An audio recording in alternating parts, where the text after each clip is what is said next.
సరే ఇంకోటి సార్, ఈ మద్యపానం విషయానికి వస్తే యాక్చువల్గా అంటే ప్రభుత్వాలు భారీ ఎత్తున దీన్ని ప్రోత్సహిస్తున్నట్లు కనబడుతుంది. యాక్చువల్గా వాళ్ళకు ఎక్కువ వస్తుంది. మీరు అంటే మీరు ఏం గమనించారు? లాస్ట్ 15 years, లాస్ట్ 10 yearsలో మద్యపాన వినియోగం పెరిగిందా? దాంతో వచ్చే వ్యాధులు ఏ రకంగా పెరుగుతున్నాయి?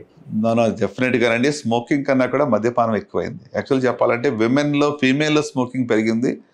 బట్ ఓవరాల్ ట్రెండ్ యూత్లో కూడా స్మోకింగ్ అంత ప్రపోర్షన్గా పెరగలేదు, కానీ మద్యపానం అనేది బాగా పెరిగింది, especially in both genders. Okay. So significant, I would say 3 to 4 times అని కూడా అనుకోవచ్చు మనం. అంటే అవైలబిలిటీ కావచ్చు, లేకపోతే అర్నింగ్ కెపాసిటీ కావచ్చు, అర్నింగ్ జాబ్స్ దొరకడము, settle. So there are so many reasons why ఇది. బట్ నంబర్ అనేది ఖచ్చితంగా బాగా పెరిగింది. I think this is not good అండి. Definitely again alcohol is known carcinogen. సుమారుగా అట్లీస్ట్ 10 రకాలకు పైగా క్యాన్సర్కి అది కారణం.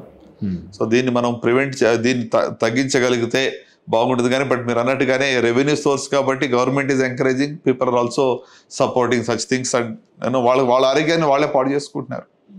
అంటే some of the best tips for good health is actually are very cheap అండి. Being physically active, right, not consuming fatty or oily diet, simple routine veg diet. కానీ అంటే ఎక్కువ కష్టపడక్కర్లేదు మంచి హెల్త్ కాపాడుకోవాలంటే కానీ మనం కొని తెచ్చుకొని వాటిలో ఖర్చు పెట్టి అనారోగ్యం తెచ్చుకొని మళ్ళీ హాస్పిటల్కి వెళ్ళి మళ్ళీ డబ్బులు ఖర్చు పెడతాం. So I think the irony is that, right. మనకు తెలుసు methods, but we're not able to, we're caught in that web అనమాట. సో ఇంకోటి సార్, అంటే మీరు ఒక బుక్ రాస్తారు, లైవ్ ఫర్ ఏ లెగసీ అని చెప్పేసి. సో అంటే దాని యొక్క ముఖ్య ఉద్దేశం ఏంటి? ఆ బుక్లో ఏం వివరించారు? డెఫినెట్లీ అండి. లివ్ ఫర్ ఎ లెగసీ అంటే మరి నాకు సెమీ ఆటోబయోగ్రఫీ అని చెప్పొచ్చు. ప్రొఫెసర్ అరుణ్ తివారీ అని చెప్పి ఇది author of Wings of Fire ఈ బుక్ రాశారు. అబ్దుల్ కలాం గారి యొక్క ఆటోబయోగ్రఫీ ఆయన రాశారు. సో ఆయన నా యొక్క బుక్ రాసినప్పుడు బేసికలీ ఇదేంటంటే just inspire the younger generation how we all can live for legacy. Legacy అంటే it is not what you leave for others, but what you leave in others. ఇతరులకి ఏం విడిచిపెట్టి వెళ్తారు కాదు, కానీ ఇతరులలో ఏం విడిచిపెట్టి వెళ్తారు. It's not about materialistic wealth. ఇప్పుడు లెగసీ అంటే ఏదో ఒక 10 కోట్లు సంపాదించారు, 100 కోట్లు సంపాదించి ఇచ్చారు, లెగసీ ఇచ్చారు, అది కాదు.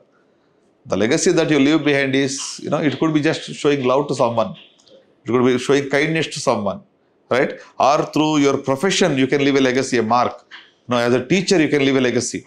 సో అట్లా మీరు ఏ ఉద్యోగంలో ఉన్నా, మీరు ఏ కాలింగ్ ఉన్నా కూడా దాని ద్వారా భావి తరాలకి మీరు ఏం విడిచిపెట్టిపోతున్నారు.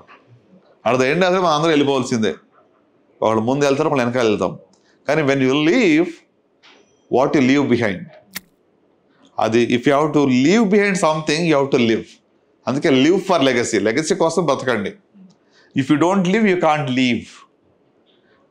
So that is the whole idea అనమాట. So basically in and through whatever we are called to do, how we can influence others and do some good for others, larger good, and that's what is the purpose of this book అనమాట.